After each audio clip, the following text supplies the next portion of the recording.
चलिए आज चलते हैं चार धाम यात्रा पर।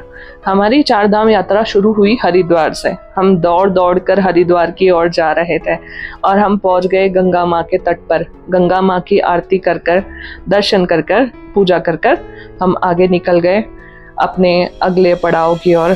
पर ये गंगा माँ हमेशा दिल में बसी रहेगी। इतनी सुंदर हरिद्वार में कल कल कर कर बहती हुई अपनी ही रफ्तार में।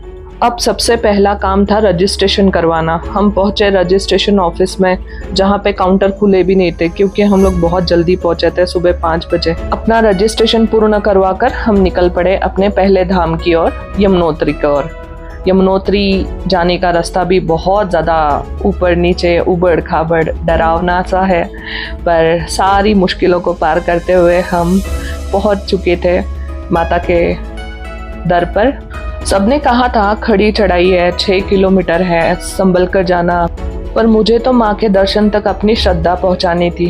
हम सुबह 10 बजे निकले, नींबू पानी पीते हुए, भुट्टा खाते हुए। हर कदम पर हिमालय की सुंदर वादियाँ थकान का अनुभव होने नहीं दिया हमको। धीरे धीरे करके हम सुंदर नज़ारों का लुत्फ उठाते हुए आगे बढ़ रहे थे। थकान थोड़ी थोड़ी महसूस होने लगी थी जैसे जैसे ऊपर जा रहे थे, पर ये सुंदर नज़ारे हमको थकने नहीं दे रहे थे। बस धीरे धीरे करके हम आगे बढ़ते जा रहे थे। थोड़ा आगे बढ़ते ही भैरवनाथ के दर्शन हो गए। उनसे इजाज़त लेके हम पहुंच गए माँ यमुना के दरबार पर। ऊपर पहुंचकर पहले दर्शन हुए इस सूर्य कुंड के।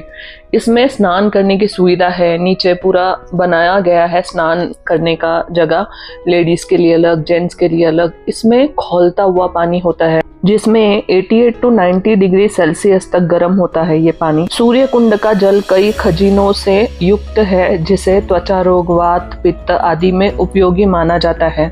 औषधीय होता है ये पानी। ऐसा माना जाता है कि जो व्यक्ति श्रद्धा से सूर्य कुंड के जल में स्नान करता है उसे पापों से मुक्ति मिलती है और मानसिक शांति प्राप्त होती है। यह कुंड तप और श्रद्धा का केंद्र माना जाता है। ये केवल शरीर नहीं, आत्मा को भी ऊर्जावान बनाता है।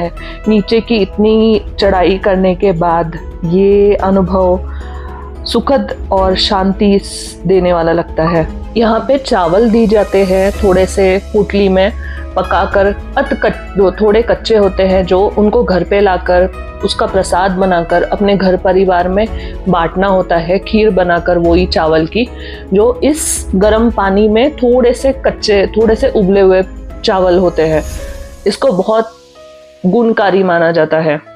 यमुना माँ का दर्शन बहुत अच्छे से हुआ, पूजा बहुत अच्छे से हुई। करीबन 4 बज चुके थे तो लोग जा चुके थे, तब तक भीड़ कम हो चुकी थी और फिर आई उतरने की बारी।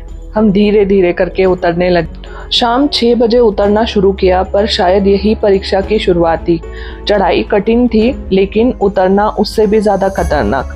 अंधेरा हो चुका था, रास्ते पर घोड़े खच्चर की लीद, कीचड़ से फिसलन बहुत ज़्यादा हो रही थी और करीबन 7:30 बजे जब हम नीचे उतरने के बिल्कुल करीब थे, 1-1.5 किलोमीटर ही बचा था, और अचानक से मेरा पैर मुड़ गया। बहुत ज़्यादा तेज़ दर्द हुआ।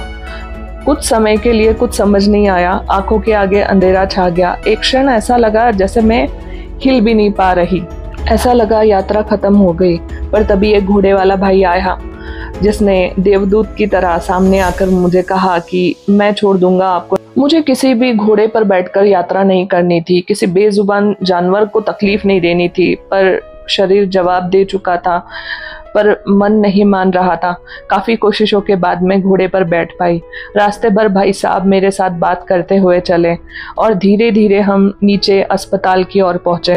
मैंने हंसकर उनको कहा कि भैया पहली पेशेंट होंगी जो घोड़े पर अस्पताल आई है। डॉक्टर भी बंद हो चुके थे।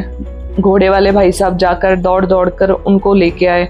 डॉक्टर साहब ने देखा और बोले, अभी तो दवा दे रहा हूँ पर एक्सरे निकालना ज़रूरी है, आपके पैर में बहुत ज़्यादा सूजन है। मन में डर था लेकिन सबका एक ही जवाब था, कुछ बुरा टल गया, कोई बड़ा कर्म कटना था जो इस तरह से हल्का हो गया। अगले दिन एक्सरे हुआ, छोटा सा फ्रैक्चर निकला।